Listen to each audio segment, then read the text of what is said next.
Cool. So yeah, I'll begin, I guess, by talking about, I kind of structured this talk in kind of four different ways. I'll begin about talking about Greater Govanhill, the non-profit initiative that I set up, how we work, how we fund ourselves, why we work, and kind of what we've been working on for the past few years. Then I'll talk about impact a little bit. I think this is really important when we're talking about funding to talk about impact, because it's what funders are often looking for, and it's something that I think journalism has historically not done brilliantly. And so people are still figuring out the best way to do it. So I'll talk a little bit about impact and how we think about impact in our work that we do and how we talk about that when we're talking to funders. Then I'll look at where to find funding.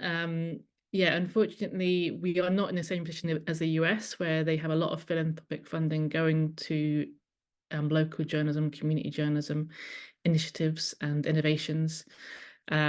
Instead, it's much more of a kind of scrabble around and see what you can find sort of situation I find in the UK. So I'll kind of talk about where we've managed to find funding from. We'll look at some of the kind of examples of projects that we've got funded and how we've kind of maybe shifted how we talk about them in order to appeal to funders who aren't used to funding journalism.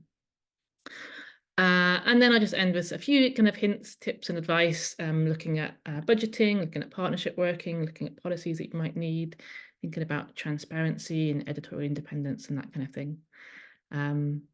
So yeah, feel free to jump in with questions as we go. So a little bit about me, for those that don't know me, I am a journalist. I've been working in journalism now, I think, for 12 years. Prior to launching my own project, I had worked in digital journalism, doing video journalism for an online startup. I've worked teaching journalism at Strathclyde. I've worked in communications. I've worked as a freelance journalist and as a travel writer as well.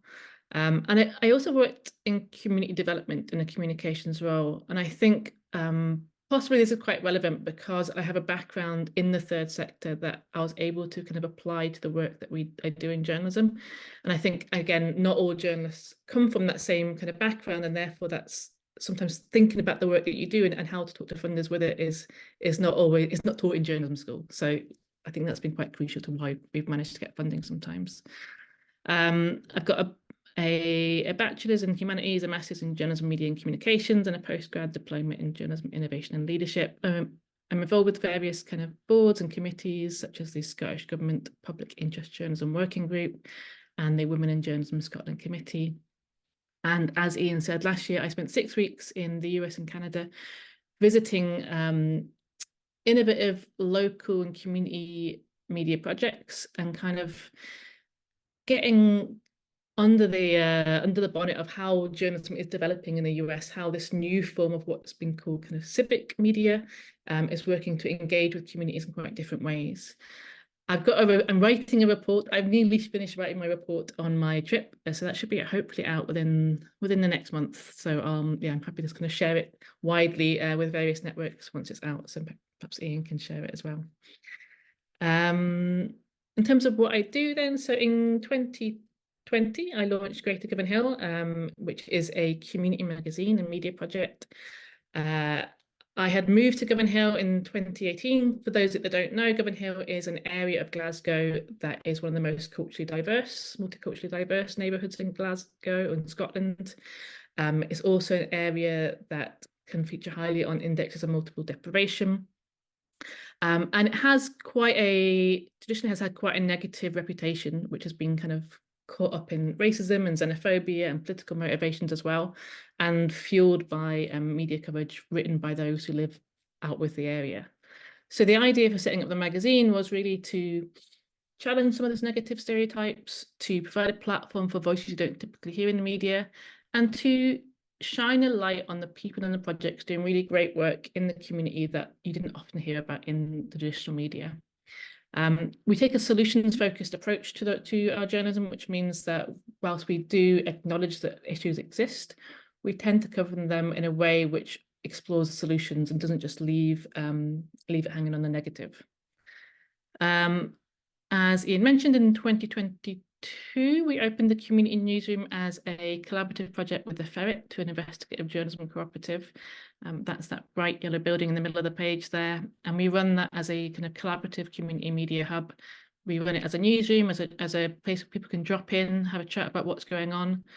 We rent out desks. We do events and workshops and training programs in the evenings. We have kind of open editorial meetings there, and yeah, just use the space kind of however meets different community needs. And then, yes, in last year, we launched the Scottish Beacon, which is a collaborative of, it's now 24 independent community-based publications from all around Scotland. And the idea of that was to really form a network to connect up all this independent media that I know that exists in Scotland, but often didn't have a space to kind of talk to others, to share problems and challenges, and to share advice and to share story ideas as well. So it exists both as a network, but also as a platform. So the Scottish Beacon website, where we share the stories that come out of those different independent publishers. And none of this would have been possible without finding grant funding. So I guess what I'm going to go on to talk about is how we've managed to secure funding for different parts of the projects and in different ways. Yeah, I think that's kind of covering what I spoke about a minute ago, why I set up the magazine, to challenge negative stereotypes, to break down cultural barriers, to provide a platform for marginalised voices, and to bring people together. So again, I think this is important to think about in terms of how we frame our work, because not all journalism is set up like that, and there's all types of journalism that exist. Everyone's doing completely different models, and that's fine, and they all have their own place in different realms. But because of what we do is kind of, we have this focus in mind of connecting communities and breaking down barriers and bringing in different voices. And that makes, I think, our work quite fundable in a way that perhaps traditional journalism hasn't always been in the way that it's framed. We tend to talk about our journalism being engaged journalism. So in terms of the magazine, most of the content is not written by myself as a journalist, but most of the content is written by community members with support from our journalism team. So we really work to kind of democratize journalism in a way and make everyone have the access to it and the access to the platform that it provides. And then we also like this model of constructive journalism. This diagram here is from the Constructive Journalism Institute in Denmark. And I like this kind of framework for how they think about the constructive journalism and what it does, and how it's based on kind of three main pillars. One is a focus on solutions. So we're not just looking to expose problems, but we're trying to figure out how to move the conversation on and what can be done about those problems. Two is that it covers nuances. So we don't paint the world in black and white. We recognise that there's a whole load of grey areas that do exist, and actually embracing that complexity can really help to move away from the polarisation of some journalism. And we try and promote democratic conversations. So whether that's actually holding events and conversations, or whether that's writing stories that that encourage kind of positive debate. But that's another kind of key pillar of our work. Another thing I think is worth saying for Greater Govanhill is that we are set up as a community interest company.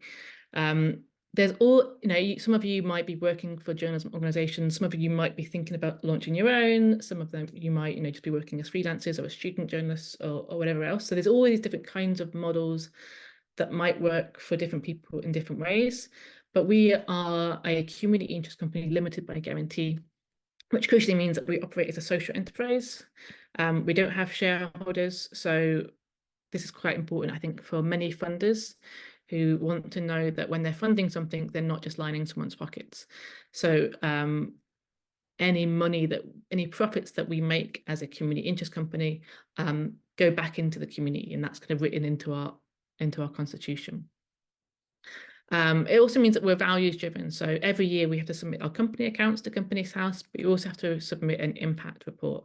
And that's we're kind of driven more by value than by profit. So that's really important to the way that we work, and also something that funders look for. Many funders, when we're talking about trusts and foundations, at least, who aren't traditionally funding journalism, many of them only fund non-profits. Some of them only fund charities. We're not a charity, so we can't access those funds, but we can access ones that are eligible for social enterprises. There's loads more different types of organisations that exist, whether that's charities, community benefit societies, cooperatives, unincorporated associations, and they all have different kind of pros and cons. There's a link there. I'm happy to share these links or these slides afterwards if that's useful, to the Unlimited website, where if you are thinking about launching your own project of some kind, it's got a whole kind of really detailed list about the pros and cons for each of those different types of nonprofits if you're thinking about going for funding.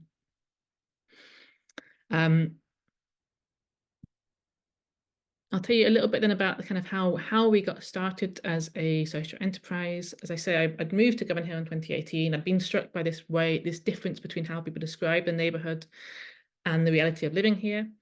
I spent 2019 going out and speaking to lots of community groups and organisations and businesses and individuals, and chatting to folk at bus stops and going along to meetings and just gathering as much kind of feedback as I could about my idea for this community media project and what people would want to see within it. I had grand plans for 2020, which all went awry, of course, but it began in January 2020 of kind of announcing that I was going to do it, having our first public meetings, again, inviting people in to have their say. And I think this has all really helped in terms of going for funding further down the line, because it shows that it is actually driven by community need. And while my project is based in a geographic community, that doesn't have to be that way. Your community can be a community of identity or community, however you define it. But for us, it was really important to have that kind of community buy-in from the start. As I say, the 2020 kind of went awry, and in March 2020, I launched the website of the magazine, just kind of as we went into lockdown, because I was seeing all these negative news stories and I was seeing the effect that had on people. And yet I was seeing lots of positive stories on social media about mutual aid and people helping each other. And I wasn't seeing that reflected in what was being told in a lot of the media. So the aim for launching the website initially was to share some good news stories, to try and preserve them, but also to be a local information services. So where could you get your food delivered from? Where could you get your masks? What was happening with the vaccinations locally? That kind of thing. As part of that, kind of doing it that way, it meant I was able to kind of generate interest in the project, generate followers, build brand awareness, which meant that later during that year, in September 2020, I launched a community crowdfunder, and that raised, I think, £3,500, which we needed to design and print the first print magazine. So that was kind of how the project got off the ground. And through that first year, I was doing it voluntarily. I was working other jobs and doing it in my evenings and weekends and doing it on my maternity leave. And then over time, from that kind of first quite organic grassroots growth, the organisation has grown, and now we have 4 members of staff, and I do it full time. The rest of the team are part time. But yeah, we sort of started very incrementally getting small grants. So we got some startup grants from the School of Social Entrepreneurs and Firstport, which supports social enterprise, which is just about setting up an organisation, really. And then we got our first kind of little grant funding for like a £1,000 or £3,000 to do projects which connect people through skill sharing. And then has sort of slowly grown from there. So this is our kind of revenue mix now. We have kind of four main strands of revenue. We have membership income, where people are opting to pay a small amount of money each month. And they do that because they value the magazine. The magazine is free and will always remain free, but we sort of say, if you can afford to support the magazine and keep it free for everyone else, then you can donate. So we have a membership program. We have advertising, where which is mostly print advertising in the magazine. We do sell digital options, but we focus on kind of print advertising sales. We now generate extra income through things like consultancy work for other media organisations, through space hire for the community newsroom space that we run. We have little bits of merch that we sell. We sometimes get individual donations. But the largest part of our income is grant funding. And I think if I can sort of show how this has changed over the years, we are kind of continually trying to make it a less of our revenue stream. So that's our kind of plan, is to kind of keep reducing how much we are dependent upon grant funding. but we see that that grant funding will kind of always be part of our revenue mix, simply because we work in an area where people don't have a lot of money. And we work in quite a small neighbourhood. There's a very limited amount of people that can actually want to become members. There's a very limited really amount of businesses and organisations that might want to advertise with us. And while we are continually trying to experiment and bring in revenue through different means, having like a jobs board, or say renting desks, renting space hire, grant funding kind of allows us to do the bigger projects that we wouldn't otherwise have the opportunities to do. So before I get into kind of the funding and where we find it and what we've used it for and how we found it and how to write a good kind of funding application, I wanted to first just talk a wee bit about impact. As I say, impact is something that that funders really care about, and it's something that I think sometimes journalism has struggled with how we talk about it. For many people, traditionally, there was this kind of idea of the throw it over the wall model of journalism, where you write your article, you scratch up in a ball and you chuck it over the wall, and then that's that done. I think more and more now, particularly in the digital world, we're having opportunities for feedback, for feedback loops, for getting into conversations with our readers, for understanding better what our readers or audience want, and understanding the impact that our work might make out in the wider world, and tracking that and kind of developing what we do because of that. People think about impact in different ways. I quite like this diagram, which comes from the Impact Architects media impact model, which is a fairly neat sort of way of looking at how we might think about impact in terms of the content that we produce, how that might impact upon the individuals who engage with it, how that might impact on the networks and communities, how that might impact on institutions, and how we might kind of change and influence the general public because of it. There's all these different types of impact models, and that was just one kind of diagram that I found. One thing I think is important for us when we're talking about our impact at Greater Govanhill is that it's really hard to sometimes point to the very direct cause and effect when it comes to impact. You might be able to do that when you're talking about individuals. We wrote an article, this person read it, they then found out about a support network because of it, they got that support that helped them. You might have these kind of individual stories and case studies of impact on individuals, but when you're thinking about more sort of societal change, or when you're thinking about more about kind of impact on networks or community, it's quite hard to track a kind of direct cause and effect. So when we talk about our impact for Greater Govanhill, we're talking about our contribution as opposed to attribution.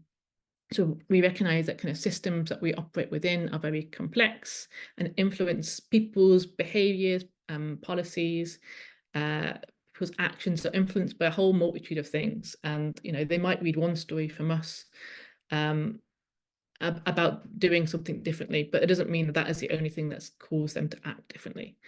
So one thing when we talk about our impact, we talk about it in terms of the contribution model of impact. And this diagram comes from Matter of Focus, who are impact evaluators that we have worked with.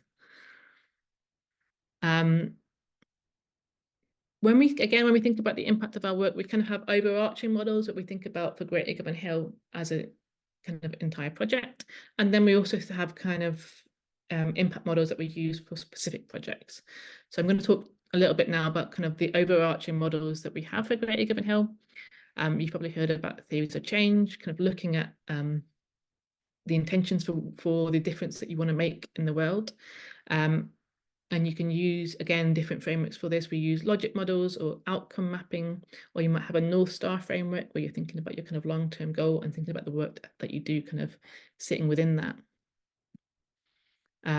This is one particular model, a logic model that we have used for Greater Govanhill, where we think about what we do, who we do it with, and then the short, medium, and long-term impacts that might have. So, in the short term, people in Govanhill are more informed about what's going on in the neighbourhood because they read a magazine, they read what's going on. In a medium term, that might mean people become more culturally aware, respectful, because they are learning more about different cultures from the magazine, or perhaps people that are involved with creating stories are gaining new confidence and new skills. And in the longer term, this could lead to the neighbourhood having a more positive reputation, people becoming more involved in their community and that kind of thing. So this is one of the frameworks that we use to think about our work in a sort of short, medium and longer term. And this is another kind of version of that really. This is called an outcomes map, where again, we think about the work that we do, so the activities that we do, who we do it with, how that makes people feel, what they might learn and gain, what they might do differently, and what difference does it make? And that difference does it make is that kind of long-term impact again that we're looking towards. I won't go through these in all detail. I just want to give you some kind of ideas of the sorts of frameworks that we use. When it comes to what that actually means for people, there's different impacts that we can say that our work has had. So there is now less negative news stories about the neighbourhood. For many community organisations, they report more interest in their work. So, for example, we ran a story about a community garden, and then the next week they had kind of 10 new volunteers sign up to work in the community garden. So we can talk about that sort of more direct impact. People that have contributed to the magazine or been involved with our training programs often say they feel more confident, or they feel more empowered, or they have gone on to further training, to get further jobs as a direct result of being involved with the magazine. For our readers, we try and survey our readers after every magazine, and we also use other opportunities to ask people for feedback, whether that's in community meetings or members meetings or in one-on-one conversations. And people have told us that they feel more connected to their neighbours in the neighbourhood as a result of our work. They feel more positive after reading the magazine, or they feel inclined to take action after reading about something in the magazine, and they feel more proud of the neighbourhood. So that's some of the impacts that I think we can say that we've had. There are different ways to measure and to track impact. It can be quantitative, or it can be qualitative. Some of these methods, like it can be very simple things. How many people have read your article online? That is a very simple metric that many people are already kind of looking at. Some people kind of care more about the engagement online, so how many shares, how many comments, etc. We can also do things like focus groups and one-on-one conversations, and we can track what people say within them. But we can also again look at more wider impacts, such as policy change, such as the work being cited by others, whether it's other media outlets or in Parliament or something else, and then how many people support our work as a result of that. So there's all these different types of metrics and indicators we might use to measure the impact. I really like this this from Grist publication below, who say that they have, after a decade of trial and error, they decided on a set of metrics that work for them, being reach, so the size of the audience, the number of people who access their content, impact and engagement, so reader activity in the form of likes and shares and comments, or offline in terms of how their behaviour changes as a result of their work, and then influence, so that encompasses kind of citations, policy changes, and other parts of the conversation around the environment, which is what they're focused on. On the right here, I've also got some work that we've done for Greater Govanhill, and we try to think about different ways that we might measure the impact that we're making. So if we're thinking about people being better informed about the neighbourhood, we can look at hard kind of data and soft data. We can look at the number of contributors, the turnout maybe at local elections, the number of stories that people send us, the engagement that people have on social media. And we can look at the more kind of softer things to measure, such as people feeling able to kind of contribute their ideas, or people knowing where to go to access certain services. So yeah, there's all these different types of outcomes and indicators and metrics that might be relevant to you and your work, and might be your work might be completely different. But I think knowing what impact you want to make and how you're going to track it is really crucial to finding any sorts of funding. Again, that's sort of just showing some of the impact that we tracked. how people say that they feel after reading the magazine, what they say they might do differently as a result of it. And then also just bringing these quotes. So these might be some quotes that people have said on surveys, or there might be things that people have said on social media, or things that people have said sent to us by email. But we try, and whenever we receive any kind of feedback, we try and capture that and save it into a shared document, so that we have these different quotes, different stats and facts to pull upon when we're doing a funding application, because being able to point to previous impact and point to evaluation that you already have can really strengthen any kind of funding application that you do. So in this one quote here, I guess someone is saying about how often we can feel uncomfortable about unknowns, but the magazine gave an insight into many of them and reminded how issues we face are being met with love, community spirit, and a whole lot of amazing people. And another person said about how we are helping to Govanhill find its pride and dignity. And being able to kind of use these quotes and pepper them into a funding application, I think really helps. So getting onto the kind of, I guess the meat of the presentation now is where we might look to find funding. As I kind of mentioned earlier, in the US, it was really interesting for me to go and see just how much money is kind of flowing into journalism there. And one person described it to me, the reason why that was happening now in the US is because things are feeling very unstable there with the kind of discourse around democracy, around fake news, around the potential return of Trump, and what that brings with it. And his kind of explanation of why there's so much kind of interest from philanthropists into journalism at the moment is that for many people who've lived quite comfortable lives on this kind of quite steady, safe bedrock of democracy, that now kind of feels shaken by the way that things are going in the US. And so the national news in the US can be quite polarizing. We look at kind of Fox News and others, which can really can help to divide people. Whereas people see local news and community-based journalism as a way of kind of connecting people again, so rooting people back into where they are, helping to build different levels of kind of trust back up within communities. And so there's this kind of interesting fund in journalism in the US, I think possibly because of that. There's been this huge announcements recently of the press forward where they've got $500 million going into local journalism, and they're working with local funders in different areas to kind of increase that level actually, and to really build kind of quite long-term funding ideals back into kind of local journalism there. We don't have that yet, unfortunately. There is certainly kind of some moves and there's some interest, and there's people kind of working with funders, people working at the policy level, people working kind of at an advocacy level to really try and get more interest in funding journalism here in the UK, but we're still a long way behind the US. This graph here was from Press Gazette, and I think it's from 2019, so it's a little bit kind of, well, it is kind of out of date now, but this again shows some of the funders that have been funding journalism or journalism project here in the UK. And it's a useful place to start if you're thinking about where to find funding, is to look at who's already funding journalism, because then you haven't got such a big kind of uphill battle in terms of convincing someone that it's the right thing to do.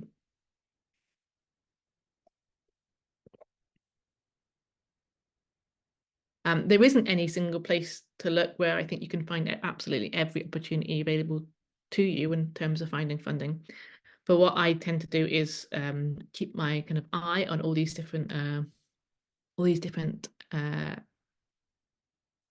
organizations and publications, and sign up to the newsletter and actually kind of try and read and open some of the newsletters as well. It's always, there's always so much to keep on top of, but I think just keeping yourself aware and being alert to opportunities is sometimes just a really kind of useful thing to do.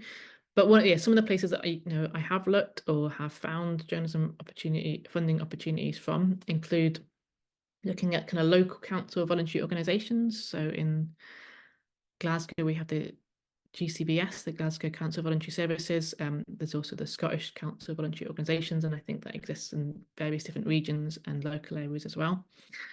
There's all sorts of funding portals. Again, in Scotland, we have fundingscotland.com. I know there's also kind of UK ones as well, where you can filter quite specifically by what type of organisation it is, how much funding they're offering out, what kind of beneficiaries that they are interested in funding, who they might fund in terms of organisational structures and that kind of thing. So I think signing up to those portals and just getting in the habit of checking them every now and again and just fiddling with those filters and browsing can be really useful.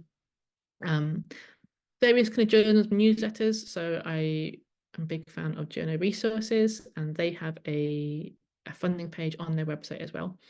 And that's got a really useful kind of list of funders, and it has it kind of broken down month by month. So because it's based on previous years, you can see, oh, in April, this fund usually opens. So you can sort of be ready to apply for different funds, and you can kind of browse what's on there.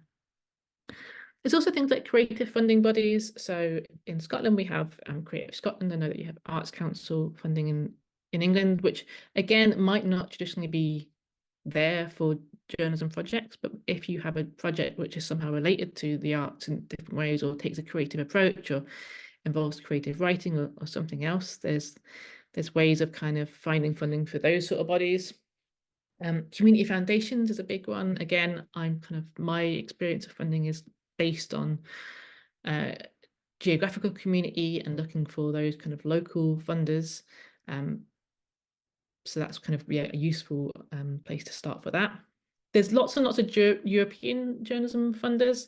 Unfortunately, we are not eligible since Brexit for quite a lot of those, but there are still some ones that might fund cross-border investigations, that they might fund. Some of them do fund UK journalists, or sometimes they might fund you if you are working in partnership with someone who's based in the EU. There's also things like the Charity Commission or Oscar database, where you can filter and you can search for trusts that might be interested in funding related topics. And there's various other websites like the International Women's Media Foundation, the Global Investigative Journalism Network, Solutions Journalism Network, who either have funds themselves or have a kind of list of funds on their website that is more journalism specific. And then there's things, again, if you're looking at funding that's more about how to start your own organisation, there's kind of quite a lot of social enterprise startup support out there, from things like Unlimited, from First Port, which again I know is a Scotland one, but maybe English or Welsh or Northern Irish kind of versions as well. And one of the best kind of tips I think I can give is to see who's funding other non-profit projects, either in the area that you work or the area that you live, or looking at similar kind of journalism projects and see who's funded them. A lot of journalism projects that are non-profits will have a transparency page where you'll be able to see who's funded them, or you can look at their kind of company accounts and you can see who's funded them. So I think just sort of getting into the habit, of snooping around, which is not too uncommon, I think, for a journalist to do, but seeing who else is funded and where that's coming from is a really great place to find funding. So there can be two sort of approaches to how you might go about getting that funding. I think one is to have an idea, and then find the funding for it. So you might have a very fixed idea, and then you're going through all those kind of different portals to filter and find funders that might want to fund that idea. And then the other way of doing it is to see what funding is available that you might be eligible to apply for, and developing projects that fit within that. They both are really valid, and I've certainly done both of those at different times.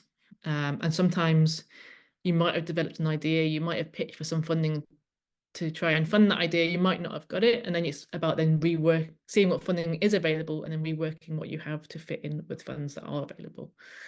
I think one kind of word of caution on this is it can be sometimes quite easy to see a fund, to kind of get excited about the fact that you can apply for it, and to develop a project which seems to fit with what they're wanting, but then before you know it, you've kind of gone down a very different path than what you were setting out to achieve, or you've strayed too far from the aims of your your own organizational initiative.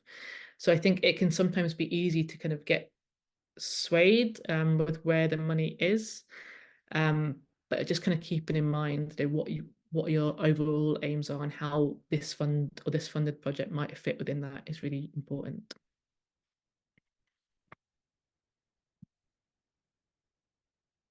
Another thing I think is to get creative.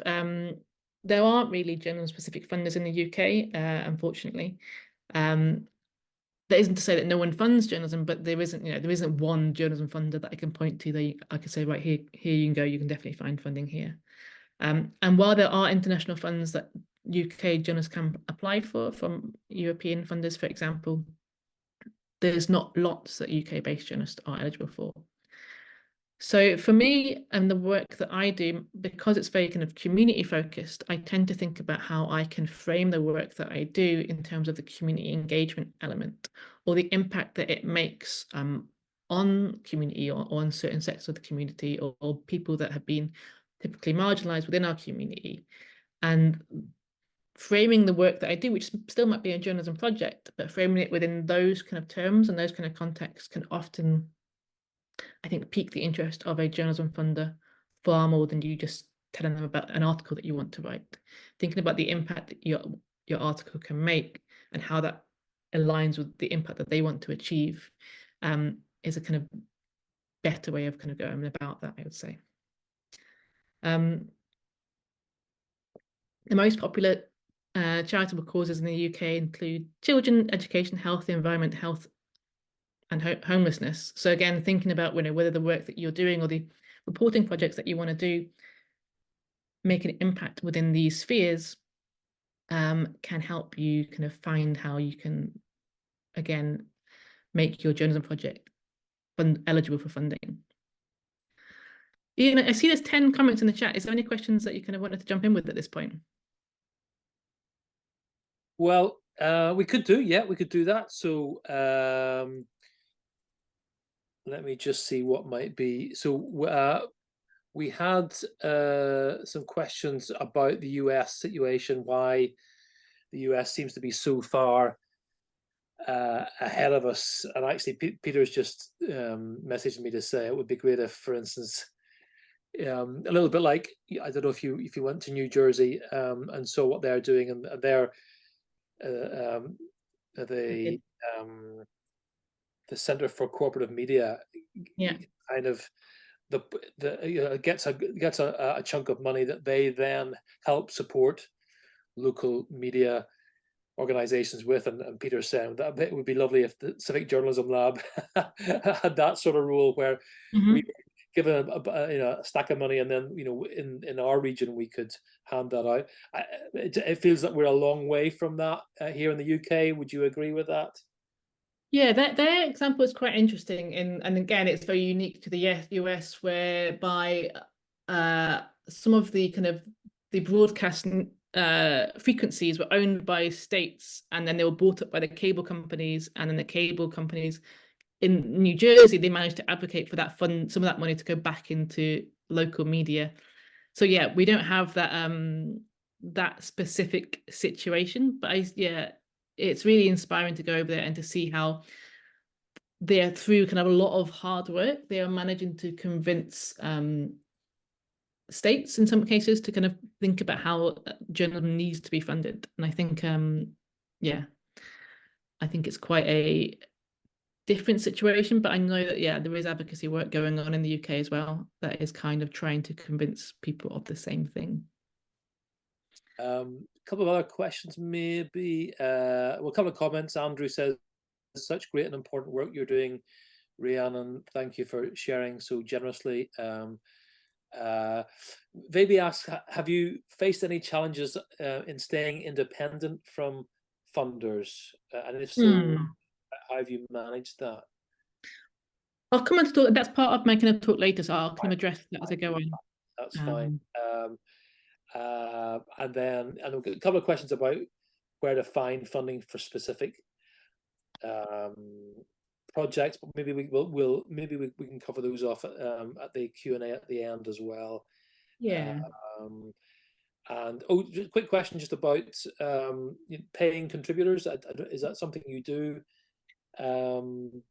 Yeah, so when we started, I came from a freelance journalism background, and when I started, I was like, right, we aren't going to do it until I can make sure that everyone is paid. And actually, when I did the first issue, I offered people payment, and no one wanted it, and that was quite an interesting kind of turning point for me, I guess, was actually realizing that many people are doing it because they want to do something for their community, and they were seeing it in the different terms, and they weren't coming into it as freelance journalists, and then they had other jobs sometimes.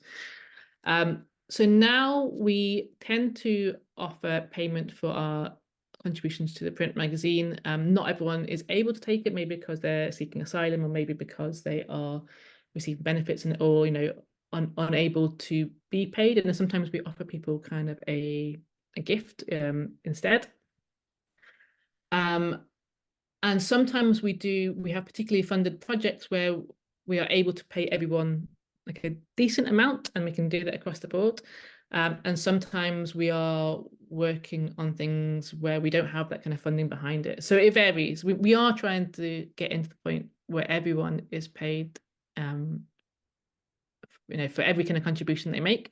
We aren't quite there yet, but we are able to offer funding when it's appropriate, and when when we're working with people who are doing it as a job as well, particularly. Yeah, great. Thank you. And just sorry, Rhiannon, just one final comment from Katie, who says she's from the USA. I think what you talked about with the polarized political situation has led us to have this surge of funding to localize media. She thinks that's very accurate. So yeah, Katie agreeing with your analysis there of why the US maybe is that bit further ahead of us in terms of funding journalism. Great, thank you. Okay, so I just thought I'd just catch up on anything that was in the chat before. Yeah, no, that's great. Thank you. Cool. So yeah, getting into now kind of looking at where our funding has come from, and I was sort of putting this together. We do obviously keep track of it, but it was just to sort of have it all kind of lined up like this for us as well. This is kind of all the funds that we've received from funders, roughly in kind of chronological order. So as you can see, it's a quite a lot. I think there's 30 odd funds there that we've had over the past 3 years, essentially, adding up to a total of £250,000 thereabouts. It's important to say that £250,000 did not go into my pocket. It's very much it goes on to a lot of the time we're working with contractors, so we're working in terms of paying external people because we have a small team and we can't do stuff in-house. It goes on to onto our salary costs, and it goes on to our kind of activities and our print costs and everything else. But the sort of just to go through a few of those, so a few of them have been organizational. So when we first set up, as I mentioned, there was some startup funding that we received for being a social enterprise. Quite a lot of them have been on things like training programs. So as you can see there, the KFC Foundation did not think we received funding from the Colonel, but we did, to run a program, particularly with young people from marginalized backgrounds. We did journalism skills workshops. We've had funding to run events. So during the Winter Social Wellbeing Fund, for example, that was during the long kind of winter lockdown that we had in 2021, where we partnered up with a few other organisations to run an online festival around languages in Glasgow. We've had funding, some of it is kind of particular placements, I guess, for staff. So we've had funding through the Kickstart program, and through another paid work placement where we've been able to take someone on a kind of living wage for a part-time kind of temporary contract. And that's enabled us to grow our team and to expand what we do. And actually, in most cases, we've been able to then keep people on beyond the end of that placement as well. We've had funding, what else? To run events. So we had some funding in terms of kind of combating social isolation to run events and workshops in our community newsroom space over the year. What you'll see is, I guess, mostly that almost all of the funding we've had has been project specific. So we don't tend to get a lot of funding that is unrestricted or that is cool and just funding kind of salaries alone. So often we are creating projects to try and fit in with what funders want, and through that we were able to then kind of build up salaries for our staff through kind of piecemeal bits of funding coming from different projects. So it's quite it's always quite a lot of work, I think, and it's something that you almost can't, when you are working with small amounts of funding, and you have a kind of team that you want to maintain, and you have things that you need to maintain in terms of your output, such as putting out the magazine and running the space. You can't really take your eye off the ball with it. I found, if we're always thinking about, we always kind of got our eye open, the ears open for opportunities. We're always thinking about what's next. Even if we've just got some funding to work on a project now, so what we're going to be working on next year. How we're going to make sure that we've got enough income coming in over the winter months. So it's something that is, well, although we've never had we've never really had a dedicated funding person. We've had people in occasionally on a very sort of short-term basis. It's something that all the team are kind of keeping alert to, and all of our team have been involved with putting in funding applications, and I try and build that into the skills that our team have as well, so that it's not just on me doing it, but it's kind of something that we'll all work on, and people take different ownership of different projects that they might get funding for. So yeah, in terms of the funding that is common, most funding that we get is project funding, most funding that we get is short-term, and most funding that you get is very restricted, so it has to be spent on exactly kind of what we've outlined in terms of the project that we've developed.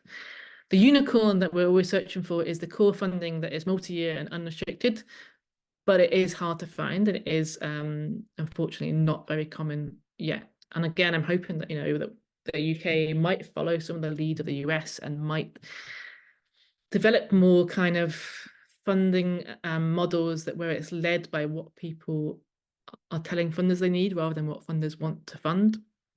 But for now, yeah, most of our funding tends to be project funding, which can be quite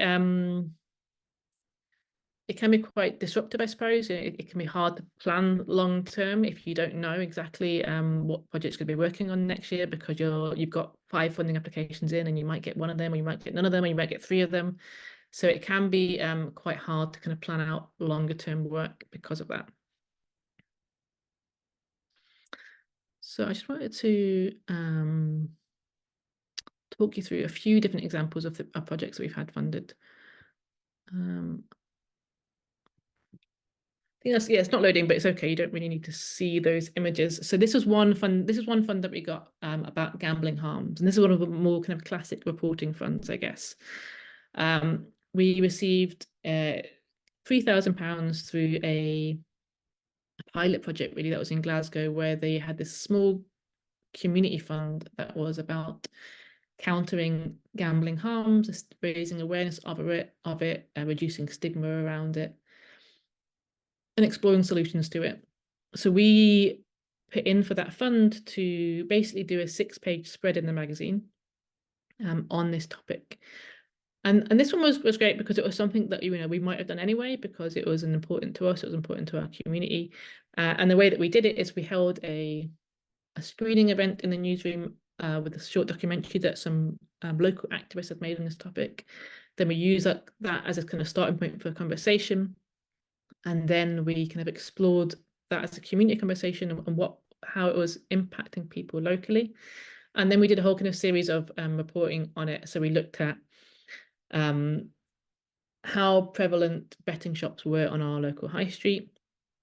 And yet we walk past them every day and almost don't notice them, but actually there's this hidden kind of insidious harm on our high street. We looked at solutions. So what could be done in terms of policies to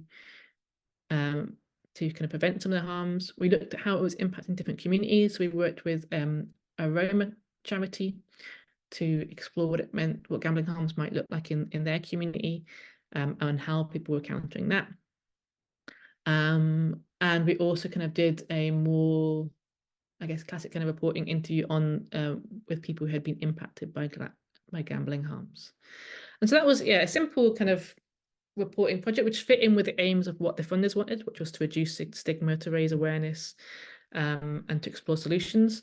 But it kind of fit in with what we wanted to do in terms of how we would normally tackle a topic like that in the magazine. So that was a really nice kind of connected project. Another one that we did in terms of actually more classic reporting was a health gap project, which was funded through something called the Solutions Journalism Accelerator. So that was funding from the Solutions Journalism Network, but kind of funneled through the European Journalism Centre, with funding that originally came from the Bill and Melinda Gates Foundation. And for that, they wanted initiatives in the UK, Germany, and France to explore topics related to the UN Sustainable Development Goals and to do it in a solutions journalism focused way. So we partnered up with the Ferret, who are the investigative journalism co-op, and we kind of took this approach where we began in our local community. We began with a local community listening exercise. We spoke to lots of community groups and organizations. We found out how health inequalities were impacting people locally. And then the Ferret kind of looked at that and expanded out the data to explore how those same issues were affecting people in a more national picture. And then we looked at solutions that existed within our community, but also internationally as well. And we reported on them over the course of a year. That was quite a big kind of year-long project. You can see some of the stories that we covered there in the bottom right, related to period poverty, related to drug use, related to gambling harms, related to maternal health. And we produced a podcast as well as part of that. So yeah, that was a kind of a longer term reporting project that we received funds for. Another kind of example was this New Voices training program, which we received a couple of different funds for from the KFC Foundation, also from the National Lottery, where we worked with young people, again, from typically kind of marginalized backgrounds. We did this kind of 8-week journalism skills program. We supported them all to kind of write articles related to issues that they cared about. We went along and they interviewed Nicola Sturgeon, who's our local MSP as well.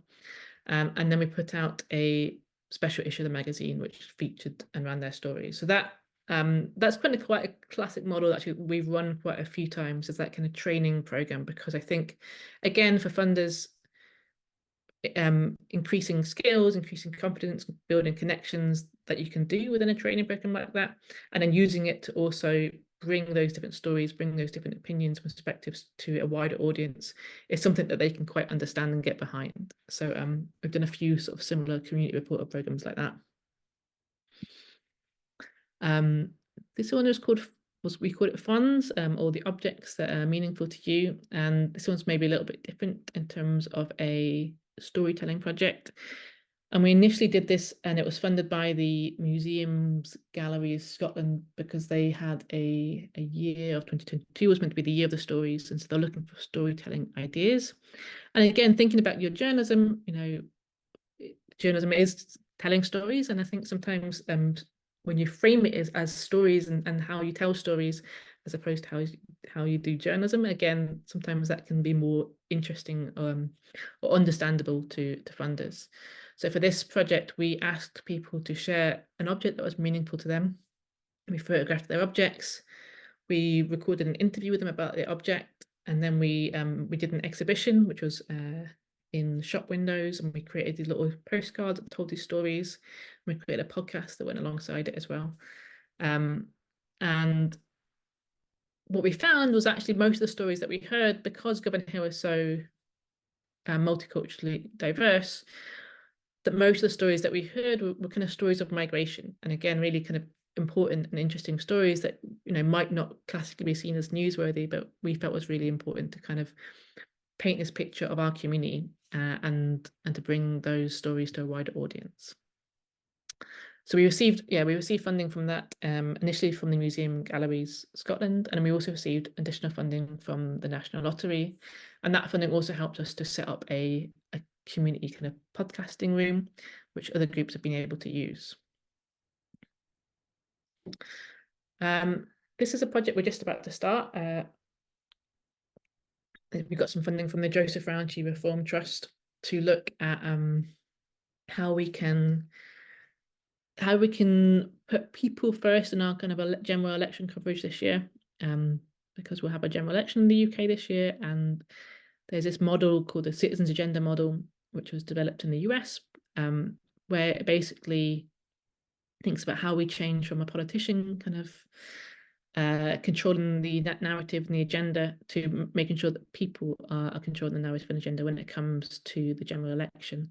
So we received some funding that we'll be rolling out with our Scottish Beacon members to train people on how to kind of do this deeper level of kind of community engagement, to really understand what it is people care about, and then how to kind of synthesize the information that comes from that into a set of questions which are put to election candidates, and then do solutions reporting kind of around that, and then follow it up. So it's also kind of enabling people, citizens, to feel that they're more kind of engaged with the democratic process, but also holding power to account by making sure that we are keeping candidates and elected representatives accountable to what they told the community. So that's a project we're just about to start, and we'll be doing over the course of the year, really, initially as a training program, and then as a sort of election coverage support package. And then the Scottish Beacon itself was also a funded project. So the Scottish Beacon, we were funded through the Google News Initiative, through their Innovation Challenge Fund. The Google News Initiative were giving out funding in the UK. I think recently they've had a lot of cuts and cutbacks, and at the moment there aren't any funds that they're offering out again. Hopefully that they will again, but I'm not sure if that's kind of on the cards for now. But again, something that funders quite often get behind is innovation projects. So they want to see something novel and something new. And again, that can be quite frustrating when you just want someone to just fund the good work that you're already doing. But occasionally thinking about kind of how you can innovate within a space, how you can do something new, is something that funders quite like. So for the Scottish Beacon, we receive funding to basically build a network of partners based around Scotland, and then to launch a new product. So that was part of the funding, was to ensure that we were launching something new, a new news product. And so ours is a Scottish Beacon website that you can see on the right there, where we share stories that come from our partner publications. And Rhiannon, can I just jump in with a question? I mean, of those examples you've just given us, which of those were primarily your ideas that you then went looking for funding for, and which were you seeing funding and thinking, yeah, I can fit a project into that box? Good question. I think about half and half. I mean, I might just run back through them and check. So the Scottish Beacon, that was something I wanted to do anyway. I'd been really interested in the collaborative journalism models that we're seeing in the US, so the Centre for Cooperative Media being a real hub for that. And we had, when COP26 came to Glasgow in 2021, I wanted to do something bigger than the kind of the Govanhill neighbourhood. So at that point, I reached out to independent publications around Scotland and said, would you like to send a story related to climate change, how it's impacting your community, how your community is reacting to that challenge? And I got some funding that was kind of specifically for printing and producing a magazine that brought all those stories together. So they kind of saw that as a pilot. And then in 2022, I was doing a course, this journalism innovation and leadership course at UCLan, and that gave me this sort of time and space to research the idea more and to sort of think about what it would actually involve.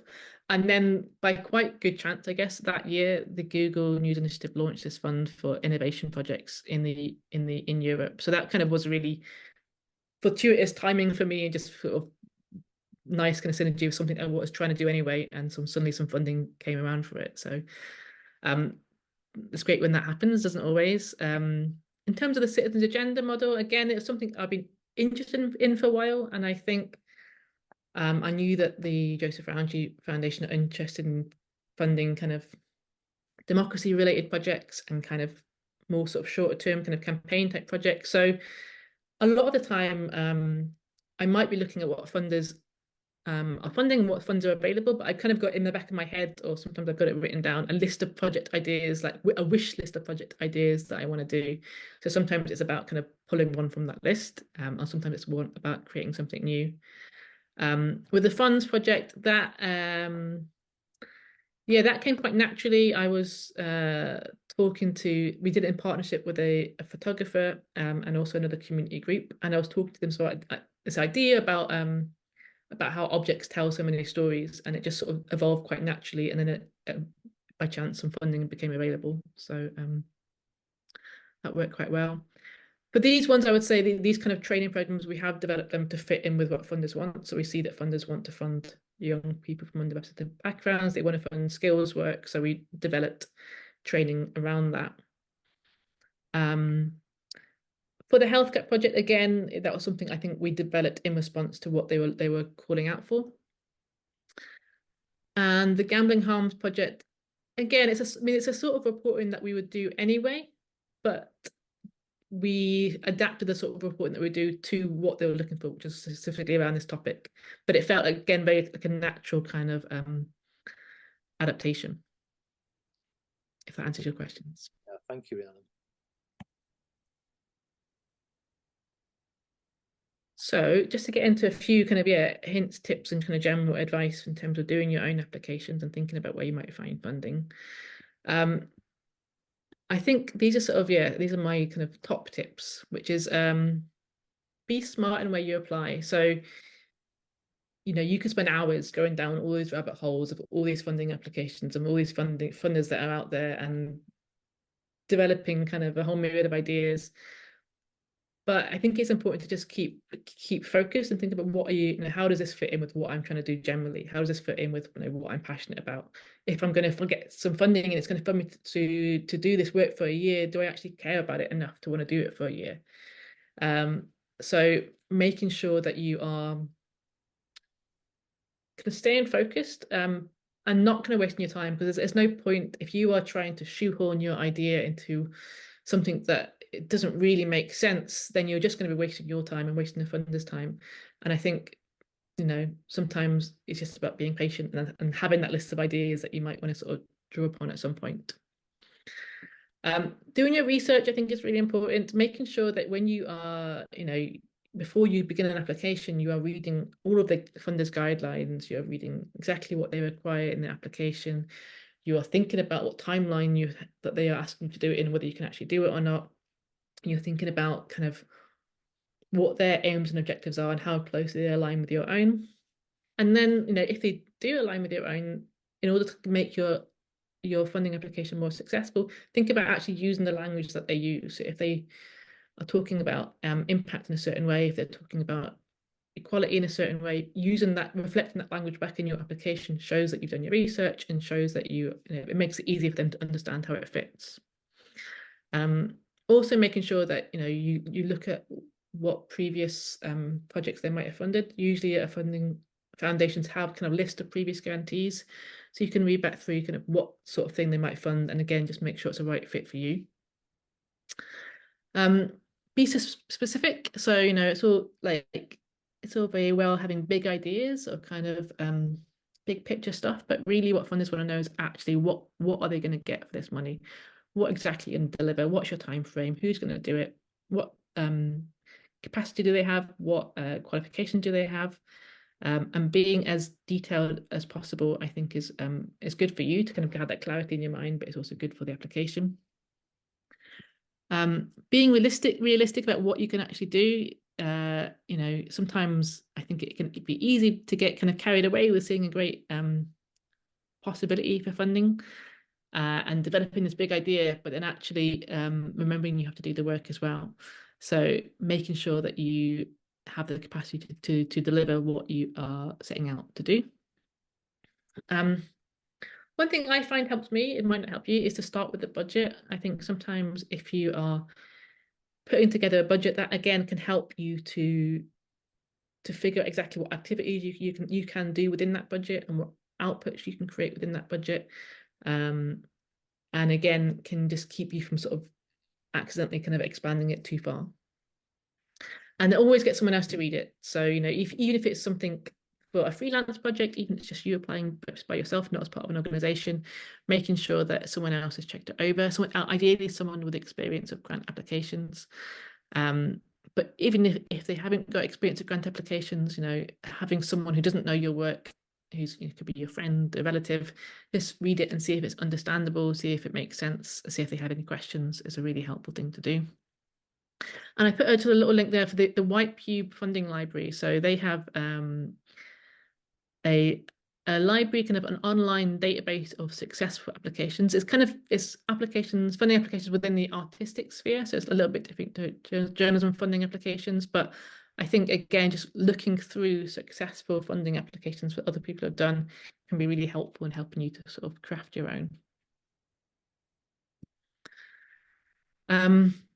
Get familiar with evaluation language. There's various courses that you can do on this. Often there's free courses that you might find to do on this. But again, if you're thinking about your impact, you need to be able to think about how you talk about it in terms of your activities, your outcomes, and your aim, and how that might all connect. So there's this called the Weaver's Triangle. I took this diagram from the Evaluation Support Scotland website, where they have lots of resources around this and also courses that you can do. But again, thinking about what you want to do, what difference, what change those outcomes will make, and then what kind of longer term impact that might have is a nice way of just sort of, again, starting out with a project idea and thinking about how you might shape it. And this little arrows on the bottom, again, this nice way of thinking about it. So the inputs that you need, so the time and the resources, the things that you will do, the activities that you do as you will create as part of it, the outputs, which could be your articles that you produce, your podcast, or whatever else, the outcome, how people will feel or do things differently because of that, and then the kind of the longer term impact that might have. So this kind of so what is sometimes how you can think about impact in that terms. Another question, so this maybe comes to the question that someone asked earlier about maintaining editorial independence. I think, again, this is more relevant to organizations as opposed to someone working as a freelancer, but it's really important to have robust policies in place. So, for example, we have safeguarding policies because we work with young people. We have financial procedure policies, we have whistleblowing policies, we have discrimination and equalities policies. And sometimes funders ask for that specifically. So having those kind of policies in place if you are as part of an organization is really important. And one of the things that we have is written into our editorial policy that our work is not influenced by the funding that we get. And just having that written down somewhere and being kind of quite transparent about that is really important. We find that the funding that we've had to do kind of reporting projects has been funding where, for example, gambling harms, their incentive was to raise awareness of gambling harm. So that kind of fit in very much in line with what we were thinking about doing. So there wasn't a kind of a conflict there. But I guess if it was something that was going to cause you conflict, again, you might want to think about whether it's the right fund for you and how you can maintain your independence throughout that. Something else I think is really important is to have a transparency page on your website. So if you look at, again, lots of nonprofit journalism projects will have a transparency page where you can see where their funding is coming from. And then you're kind of helping to show that you're not hiding anything. So you're not like getting this money and then sort of secretly writing positive articles about someone that you wouldn't otherwise. But you're being clear about what the money is coming in for and what you're using it with.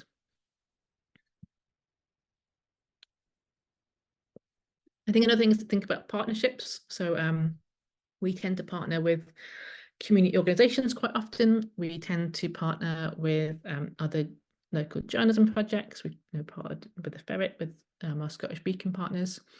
We've partnered with kind of artists and photographers, with minority ethnic associations. But there's also some other kind of partnerships that you could have, with different charities, with data science projects, with universities, with schools. And for some people, I guess, when you are working for an organization or you're working as a freelancer and you're not part of a nonprofit, then by partnering with others, you have the opportunity for them to be the lead partner and to perhaps get funding that you might not be able to get otherwise because they're able to kind of use their own organizational structure to access funds. So yeah, we're always kind of thinking about relationships in the work that we do, and not always in a transactional way. We aren't just building relationships so that we can partner with them on funding applications, but thinking about kind of how you build those relationships throughout all your work, how you maintain strong relationships, how you think about the impact that your work has on other organizations and other kind of community groups. And by building trust in the work that you do and the way that you do it, means that then people are more likely and more interested in partnering with you as a journalist than they might otherwise be. And then, yeah, I was just going to talk about budgets. So budgets is obviously really important when it comes to funding. And if budgets is not your thing, or spreadsheets is not your thing, then find someone who likes spreadsheets. There's plenty of people out there that do. Often when you are applying for funding, funders have a particular budget template, which makes life easier because you can just you can work within their framework and you know exactly what they're kind of looking for. Sometimes they don't. Sometimes you have to put together your own. There's lots of templates out there that you can use for project funding. But getting familiar with spreadsheets and having a basic understanding about how you might design a budget is really important. And then also just being realistic with what you're funding. So you want to offer your funders good value for money, but you also don't want to undersell yourself. And you need to kind of be aware of those hidden costs that you might not be thinking about. So there might be your own work and your own day rate, but there might also be overheads, whether that's to do with kind of your desk hire, or the bills that you're having to pay in the space that you work, whether that's your electricity or your phone bills. It might be to do with travel to and from meetings. It might be to do with if you're doing something with a community group, it might be about paying them for their time or providing refreshments.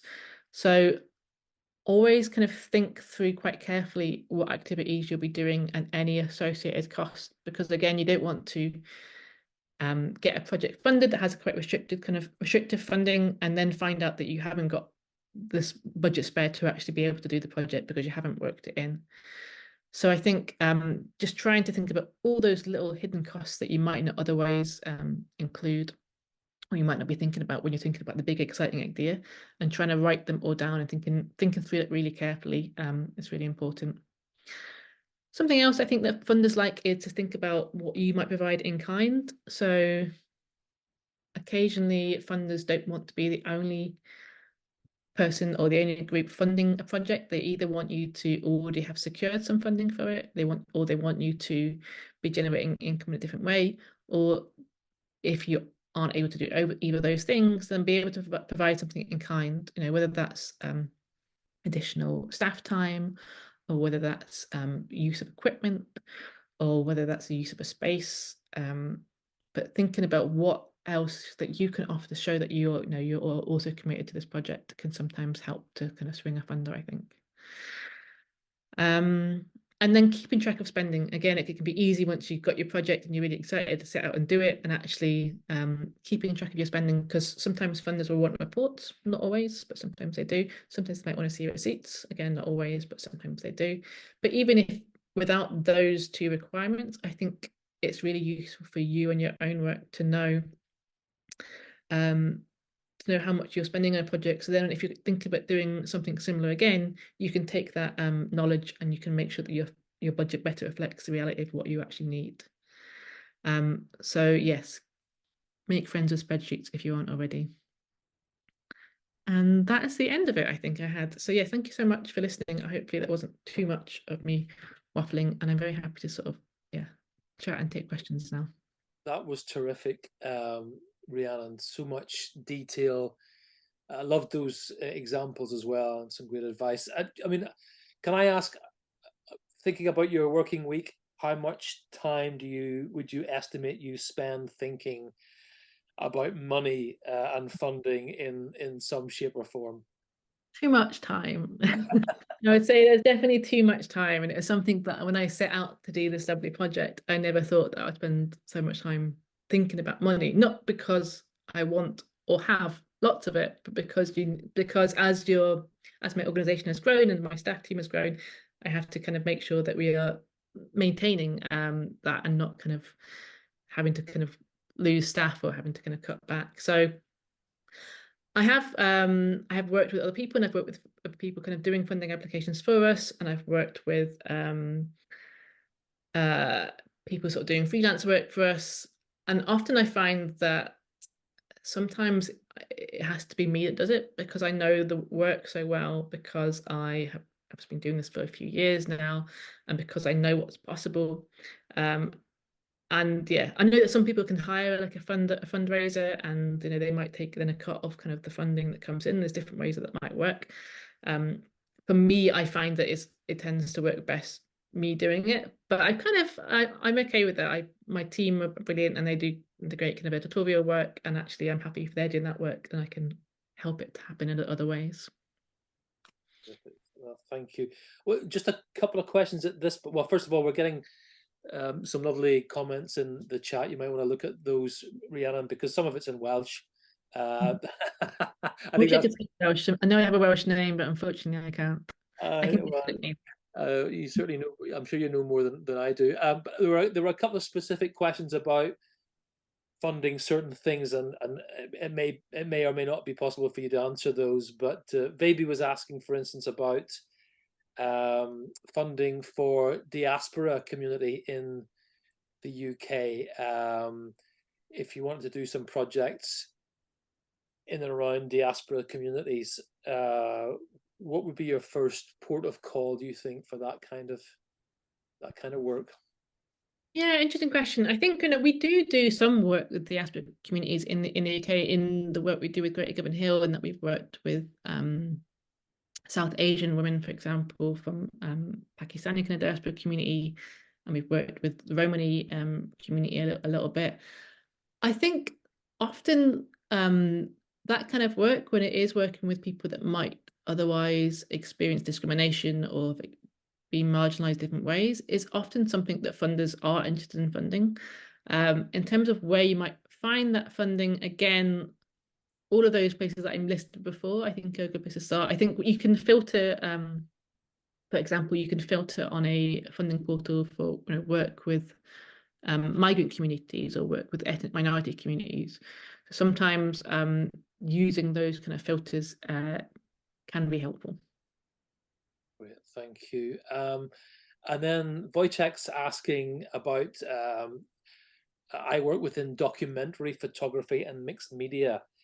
Any advice related to getting funding for that kind of work? I mean, I suppose your Fond's work was some photography elements to that, but and I just had a look at that white pube library, and there's obviously in the creative art space there's funding for photography in that. But any other thoughts on that? Yeah, I think again it's maybe that's where partnering can really help, like partnering with community organizations, with equalities organizations, with other journalists, I think can sometimes help to strengthen an application on that. We are just launching at the moment in Greater Govanhill, we're launching a new kind of photography group where we are kind of bringing together people who with sort of shared interest but varying levels of experience in photography, to think about how we can use photography to kind of better to provide positive impact within the community, how we can support community groups through the photography that we do, and provide services that otherwise people might not be able to access.